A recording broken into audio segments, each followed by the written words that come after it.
Hello friends, welcome to Sandhya cooking Kolkata. இன்றைக்கி நம்ம என்ன செய்ய போகிறோன்னா சப்பாத்தி. அது எங்கள் மாமியார் செய்கிற போகிற சப்பாத்தி. ஹிந்திக்காரங்க எப்படி இந்த மாதிரி பொசு பொசுன்னு சப்பாத்தி செய்கிறாங்கன்னு வாங்க பார்க்கலாம். அதுக்கு முன்னாடி நம்ம சேனலை சப்ஸ்கிரைப் பண்ணிக்கோங்க. நிறைய ஒரு சின்ன சின்ன டிப்ஸோடு வாங்க எப்படி செய்யலான்னு பார்க்கலாம். இன்றைக்கி நான் ஆசீர்வாதா தான் ஆட்டா எடுத்திருக்கேன். நீங்கள் எந்த ஆட்டா கொடுத்தாலும் அதே மாதிரிக்க நல்லா பொசு பொசுன்னு வர மாதிரி அவங்க சப்பாத்தி செய்வாங்க. அது மாவு பிசைகிற பதத்தில் தான் இருக்குது. ஒரு 1/2 கிலோ மாவு, 1/2 ஸ்பூன் உப்பு, எல்லாத்தையும் லேசாக தண்ணி ஊற்றி பிசைஞ்சு எடுத்துக்கலாம்.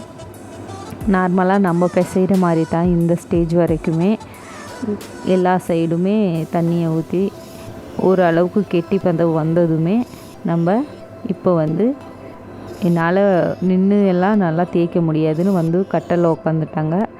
உட்காந்துட்டு எப்படி அழுத்தி தேய்க்கிறாங்க பாருங்கள். நல்லா அழுத்தி பிசையும் போது தான் அந்த சப்பாத்தி நல்லா பொசு பொசுன்னு வரும்.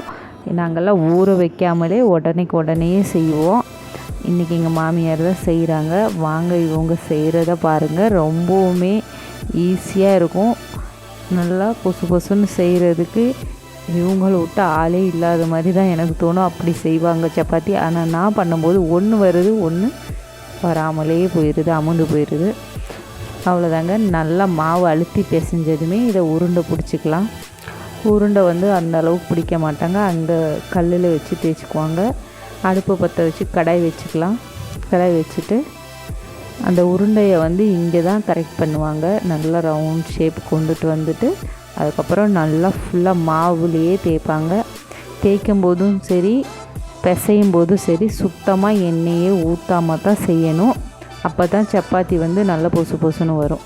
இங்கே பாருங்கள், தேய்க்கும் போதே எப்படி ரவுண்ட் ஷேப்பாக வருதுன்னு. கன்ஃபார்ம் இந்த மாதிரி எனக்கு ரவுண்ட் ஷேப் வரவே வராது.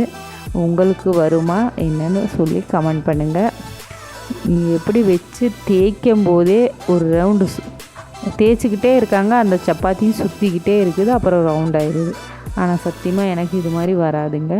ஆனால் அவங்க தேய்க்கும்போது அழகாக ரவுண்டாக செஞ்சுக்கிறாங்க. இதை நம்ம இந்த சைடு தேய்ச்சிக்கிட்டே அடுத்து தவா மேலே ஒன்றுக்கு மேலே ஒன்றா வச்சு ஒவ்வொரு சைடாக சப்பாத்தியை சுட்டு எடுத்துடலாம். ஃபஸ்ட்டு நம்ம தேய்ச்சிக்கலாம். அப்போ தான் சுடுறதுக்கு ரொம்ப ஈஸியாக இருக்கும். அதனால் வாங்க எப்படி அது செய்கிறாங்கன்னு காமிக்கிறேன்.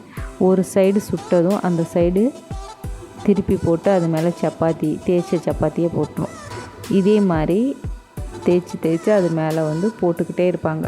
ஒரு 5 சப்பாத்தி 6 சப்பாத்தி இது மாதிரி பண்ணிவிட்டு அதுக்கப்புறம் அதை சுட்டு எடுத்துக்குவாங்க. அதுக்கப்புறம் மறுபடியும் இதே மாதிரி அடுக்கடுக்காக தேய்ச்சி வச்சு அதை சுட்டு எடுத்துக்குவாங்க. இப்படி தான் அவங்க பண்ணுவாங்க.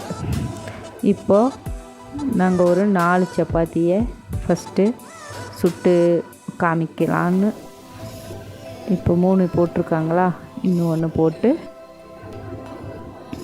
சுட்டு எடுத்துக்குவாங்க. லேசாக தான், ரொம்பலாம் சுடக்கூடாது. லேசாக 2 சைடுமே லேசாக சுட்டு எடுத்துக்கணும். ரொம்பலாம் சுட்டு எடுக்கக்கூடாது. லேசான சூடாக வந்ததுமே இப்போ அதை இந்த மாதிரி ஜாலி சொல்லுவாங்க, அது மேலே வச்சுட்டு லேசாக அடுப்பில் எல்லா சைடும் காமிக்கும் போதே அந்த சப்பாத்தி நல்லா பொசு பொசுன்னு வந்துடும்.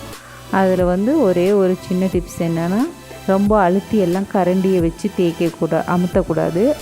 லேசாக தான் அந்த காற்றை அடுத்த சைடு அனுப்புறதுக்காக லேசாக தான் அமுத்தணும்.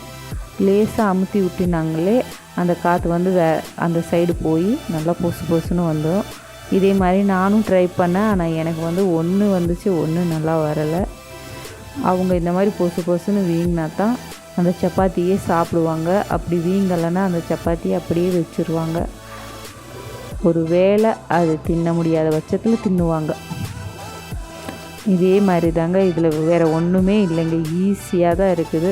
ஆனால் நம்ம செய்யும்போது அது வர மாட்டேங்குது. எங்கள் மாமியார் செய்யும்போது அது நல்லாவே பொசு பொசுன்னு வருது. பாருங்கள், எல்லா சப்பாத்தியுமே எப்படி பொசு பொசுன்னு வருதுன்னு. அவ்வளோதாங்க ஃப்ரெண்ட்ஸ். ஈஸியான ஹிந்திக்காரங்க எப்படி சப்பாத்தி செய்கிறாங்கன்னு பார்த்துட்டோம். இந்த மாதிரி அவங்களுடைய சமையலோ அவங்களுடைய பாரம்பரியமோ எப்படின்னு தெரிஞ்சுக்கணும்னு நினச்சிங்கன்னா நம்ம சேனலை சப்ஸ்கிரைப் பண்ணி வச்சுக்கோங்க. கன்ஃபார்ம் இந்த மாதிரி புது வீடியோங்களை பார்க்கலாம். Thank you, bye. தேங்க்ஸ் ஃபார் வாட்சிங்.